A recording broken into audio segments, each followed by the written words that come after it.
ಎಲ್ಲರಿಗೂ ನಮಸ್ಕಾರಗಳು.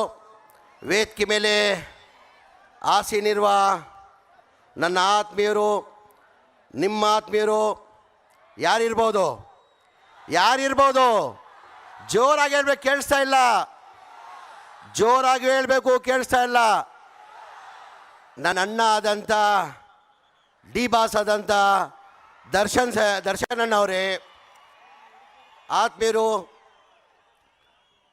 ಈ ಕಾರ್ಯಕ್ರಮದ ಅಧ್ಯಕ್ಷ ವಹಿಸಿರುವ ಶಾಸಕರಾದಂಥ ಗೋಯಪ್ಪಣ್ಣವರೇ, ಶಾಸಕರಾದಂಥ ಆತ್ಮೀಯರಾದಂಥ ರಾಘವೇಂದ್ರ ಇತ್ನಾಳ್ ಅವರೇ, ಶಾಸಕರು ಆತ್ಮೀಯರಾದಂಥ ಗಣೇಶಣ್ಣ ಅವರೇ, ಶಾಸಕರು ಆತ್ಮೀಯರಾದಂಥ ಕೃಷ್ಣ ನಾಯಕ್ ಅವರೇ, ನಮ್ಮ ಪಕ್ಷದ ಮುಖಂಡರು KMF ಅಧ್ಯಕ್ಷ ಆದಂಥ ಭೀಮಾ ನಾಯಕ್ ಅವರೇ, ವಕ್ಫ್ ಬೋರ್ಡ್ ಚೇರ್ಮನ್ ಆದಂಥ ಅನ್ವರ್ ಪಾಷಾ ಅವರೇ, ನನ್ನ ಅಕ್ಕ ಶಾಸಕಿಯಾದಂಥ ಲತಾ ಮಲ್ಲಿಕಾರ್ಜುನ ಅವರೇ, ವೇದಿಕೆ ಮೇಲೆ ಆಸೀನಿರುವ ಜಿಲ್ಲಾ ಅಧಿಕಾರಿಗಳೇ, ಮಾಧ್ಯಮ ಸ್ನೇಹಿತರೆ, ಇಲ್ಲಿದ್ದಂಥ ಎಲ್ಲರೂ ಆತ್ಮೀಯರೇ, ಮೊದಲಾಗಿ ತಮ್ಮನ್ನ 2ನೇ ದಿನ ಹಂಪಿ ಉತ್ಸವದ ಶುಭಾಶಯನ ಕೋರ ಬಯಸ್ತೀನಿ.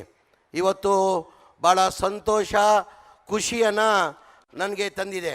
ಕಾರಣ ಅಂದರೆ ನಮ್ಮ ನಾಯಕರಾದಂಥ ಸಿದ್ದರಾಮಯ್ಯ ಅವರು ನನ್ನ ಜಿಲ್ಲಾ ಉಸ್ತುವಾರಿ ಮಂತ್ರಿ ಮಾಡಿದ್ದಕ್ಕೆ ವಿಜಯನಗರಿಗೆ, ಹಾಗೆ ನನಗೆ ಈ ಹಂಪಿ ಉತ್ಸವ ಮಾಡೋದು ಅವಕಾಶ ಸಿಕ್ಕಿರೋದು ನನ್ನ ಸೌಭಾಗ್ಯ ಅನಿಸ್ತದೆ. ನನಗೆ ಯಾವತ್ತೂ ಭಾಳಷ್ಟು ಕಾರ್ಯಕ್ರಮ ಮಾಡಿದ್ದೀನಿ, ಇಂಥ ಕಾರ್ಯಕ್ರಮ ನಾನು ಎಂದೂ ನೋಡಿರಲಿಲ್ಲ. ನನಗೆ ಅಷ್ಟು ಸಂತೋಷನೂ ತಂದಿಲ್ಲ.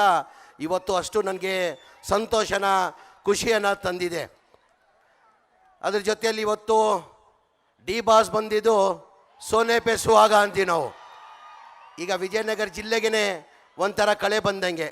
ಡಿ ಬಾಸ್ ಬಗ್ಗೆ ಹೆಚ್ಚಾಗಿ ನಾನು ಏನು ಹೇಳೋಕ್ಕೋಗಲ್ಲ, ತಮಗೆಲ್ಲ ಗೊತ್ತೇ ಇರೋದು. ಅವ್ರ ಫ್ರೆಂಡ್ಶಿಪ್ ಅಂದರೆ ಒಂಥರ ಪ್ರಾಣ ಕೊಡೋಕ್ಕೆ ಸಿದ್ಧ.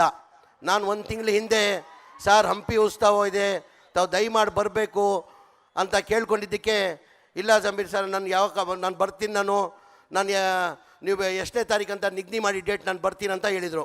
ನಾನು ಹೇಳಿದೆ, ಇಲ್ಲ ಸರ್ ನಾನು ಹೆಲಿಕಾಪ್ಟರ್ ಎಲ್ಲ ವ್ಯವಸ್ಥೆ ಮಾಡ್ತೀನಿ ಅಂದಿದ್ದಕ್ಕೆ, ಇಲ್ಲ ನನಗೂ ಹಂಪಿ ಉತ್ಸವ ನೋಡೋಕೆ ಒಂದು ಅವಕಾಶ ಸಿಗ್ತದೆ, ನಾನೇ ನನ್ನ ಸ್ವಂತ ದುಡ್ಡಲ್ಲಿ ಹೆಲಿಕಾಪ್ಟರ್ ಮಾಡಿ ಬರ್ತೀನಿ ಅಂತ 1 ದಿನ ಮುಂಚೆ ಬಂದು ನಾಳೆವರೆಗೂ ಅವ್ರು ನಮ್ಮ ಜೊತೆ ಇರ್ತಾರೆ.